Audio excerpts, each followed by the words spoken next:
Antes do governo, houve o poço. Antes da honra, houve a rejeição. Antes do silêncio de Deus ser compreendido, ele foi suportado. José era jovem, filho amado. Não por favoritismo injustificado, mas por uma história marcada desde o nascimento. Ele não nasceu em circunstâncias comuns. Veio após longos anos de espera, fruto de uma promessa tardia, carregando consigo expectativas profundas. Jacó, seu pai, o amava de forma visível. Esse amor se manifestava em gestos, em cuidado e em distinção. A túnica que José vestia não era apenas uma peça de roupa, era um símbolo.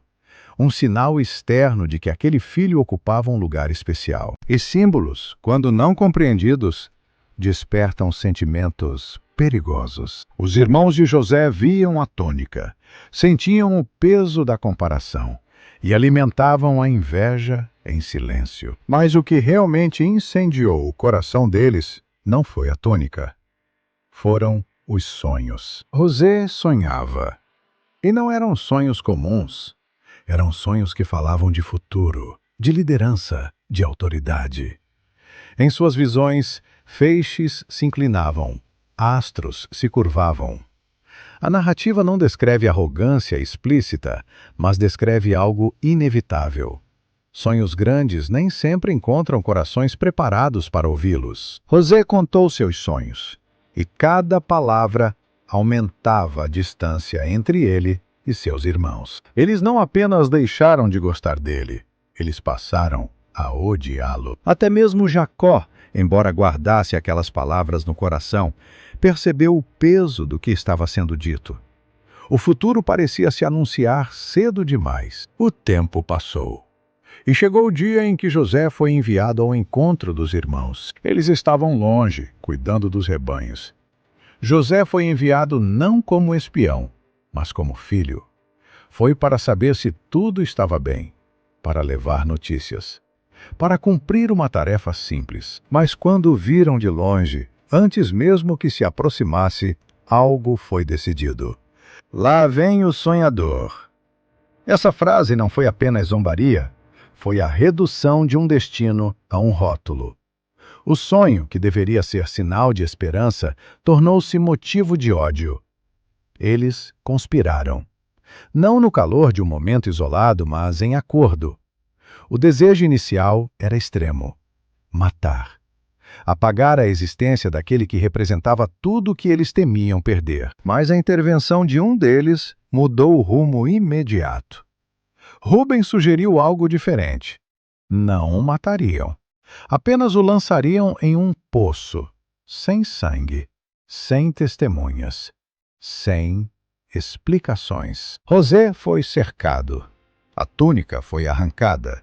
O símbolo foi removido. E ele foi lançado no poço. O texto bíblico não descreve suas palavras. Não registra gritos nem súplicas.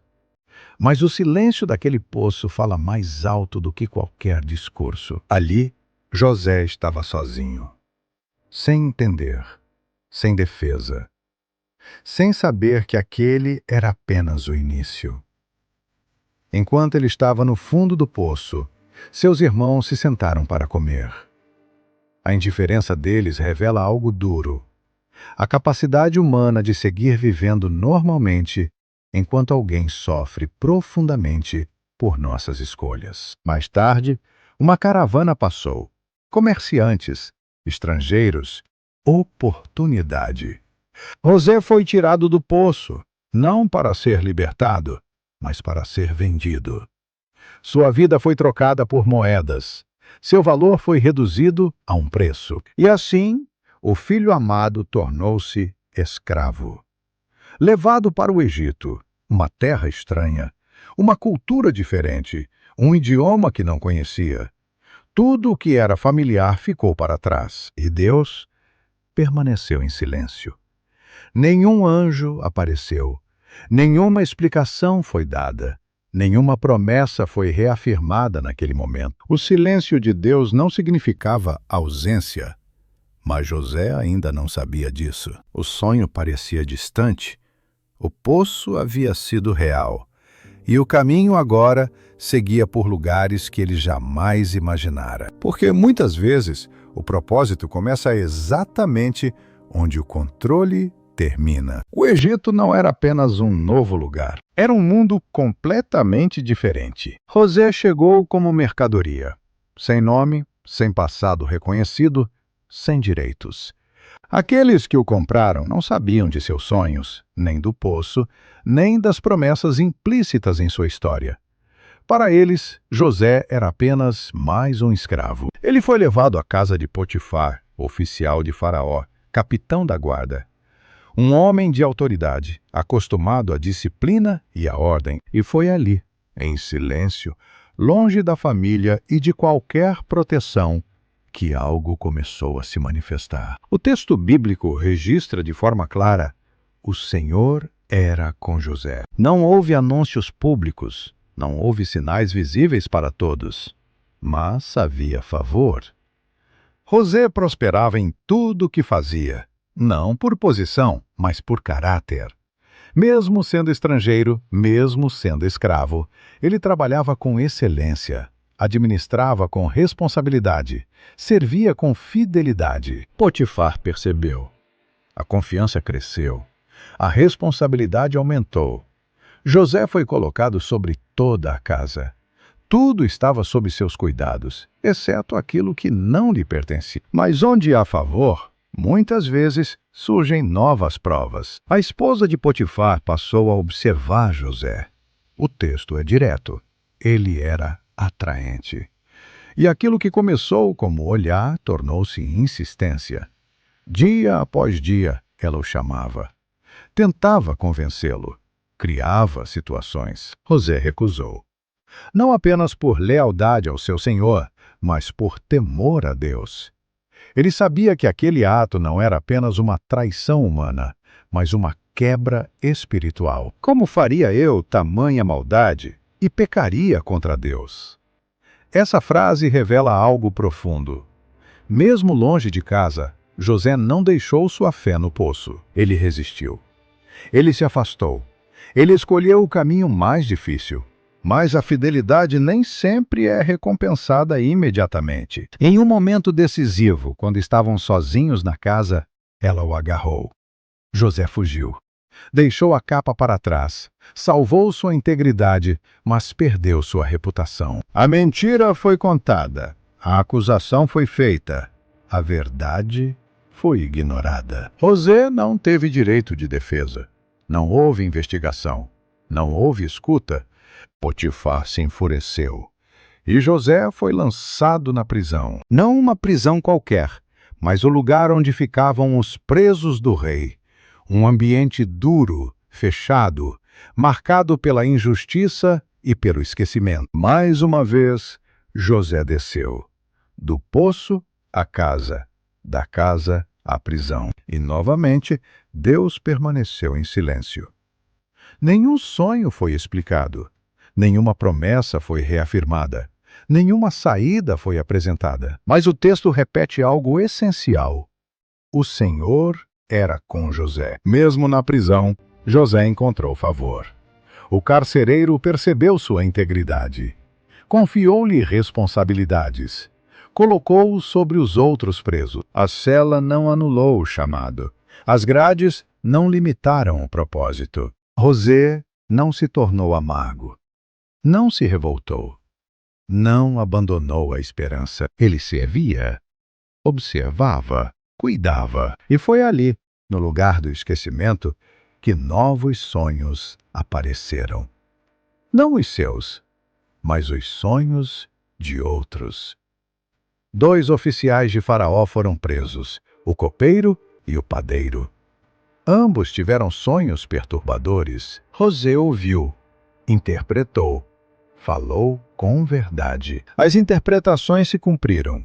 O copeiro foi restaurado. O padeiro foi executado. Antes de serem separados, José fez um pedido simples. Lembre-se de mim. Não pediu vingança, não pediu poder. Pediu apenas que não fosse esquecido. Mas o tempo passou e ele foi esquecido. Dias se tornaram meses. Meses se tornaram anos. José permaneceu ali, fiel, invisível aos olhos humanos, mas não aos olhos de Deus. O silêncio continuava, mas o propósito estava sendo preparado, porque, quando Deus age no silêncio, ele nunca está atrasado. O tempo passou sem anúncios. José continuava na prisão, fazendo o que sempre fez, sendo fiel no lugar onde estava. O esquecimento parecia definitivo. Os sonhos de sua juventude pareciam histórias distantes, quase irreais diante das paredes frias e da rotina repetitiva. Então, em uma única noite, tudo mudou. Faraó teve sonhos. Não foram sonhos comuns. Eram perturbadores. Imagens intensas, carregadas de simbolismo, que deixaram o governante inquieto. Vacas gordas sendo devoradas por vacas magras. Espigas cheias sendo consumidas por espigas secas. Nenhuma explicação satisfatória foi encontrada entre os sábios do Egito. O silêncio tomou conta do palácio. E foi nesse momento que a memória adormecida despertou. O copeiro se lembrou.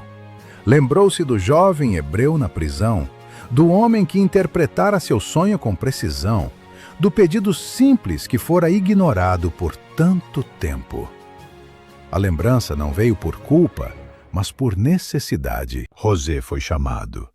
Às pressas, ele foi retirado da prisão, barbeado, trocado, preparado para comparecer diante do homem mais poderoso daquela terra. Em poucas horas, José saiu do esquecimento absoluto para a presença do trono. Faraó falou, explicou os sonhos, pediu interpretação. José respondeu com humildade.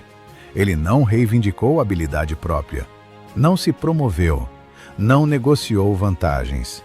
Ele declarou algo essencial. Isso não está em mim. Deus dará a resposta. José interpretou os sonhos. Falou de anos de abundância seguidos por anos de fome severa. Falou de planejamento, de prudência, de administração responsável. Não apenas explicou o problema, mas apresentou a solução. O silêncio que acompanhara José por anos agora dava lugar à clareza. Faraó percebeu. Ele reconheceu sabedoria, reconheceu discernimento, reconheceu algo que ultrapassava o comum. Em um movimento inesperado, o governante tomou uma decisão imediata. José foi elevado, recebeu autoridade, recebeu posição, recebeu poder. O prisioneiro tornou-se governador. O esquecido tornou-se essencial. O sonhador tornou-se administrador de uma nação inteira. Tudo em um único dia. O Egito prosperou. Os celeiros se encheram. A fome chegou, como havia sido anunciado. E as nações passaram a depender daquilo que José havia preparado em silêncio, inclusive sua própria família. Os irmãos que o haviam lançado no poço chegaram ao Egito em busca de alimento. Não o reconheceram. Ele os reconheceu. O passado estava diante dele. José testou seus corações. Observou o arrependimento. Viu mudança. E então revelou quem era. O momento foi intenso. As lágrimas vieram. O peso dos anos se manifestou. Mas José não buscou vingança. Ele declarou algo que redefine toda a história. Vocês intentaram o mal contra mim, mas Deus transformou em bem. Essa frase não apaga o sofrimento, não justifica o mal, mas revela o propósito. O poço não foi o fim, a prisão não foi o atraso, o silêncio não foi abandono. Tudo fazia parte de algo maior. José entendeu que Deus não apenas fala por meio de sonhos, ele trabalha por meio do tempo. E muitas vezes, o que parece demora é preparação. A história termina com reconciliação, com preservação de vidas, com promessas avançando, mesmo através de caminhos improváveis. O registro de José permanece porque fala diretamente a todos que já se sentiram esquecidos, a todos que foram injustiçados, a todos que caminharam por períodos de silêncio sem compreender o motivo. Deus age no silêncio. Ele não se explica em cada etapa, mas se revela no tempo certo. E quando o propósito se manifesta, fica claro que nenhum poço foi em vão, nenhuma prisão foi perdida, nenhuma lágrima foi ignorada. O silêncio não é ausência, é preparação. O propósito não se perde no caminho. Ele se cumpre no tempo certo. Este foi mais um registro eterno. Os registros sagrados. Alguns registros não explicam tudo. Eles simplesmente permanecem, guardiões silenciosos de verdades ainda por desvendar. Eles brilham com uma luz sagrada, convidando-nos a contemplar o que foi escrito nas páginas do tempo.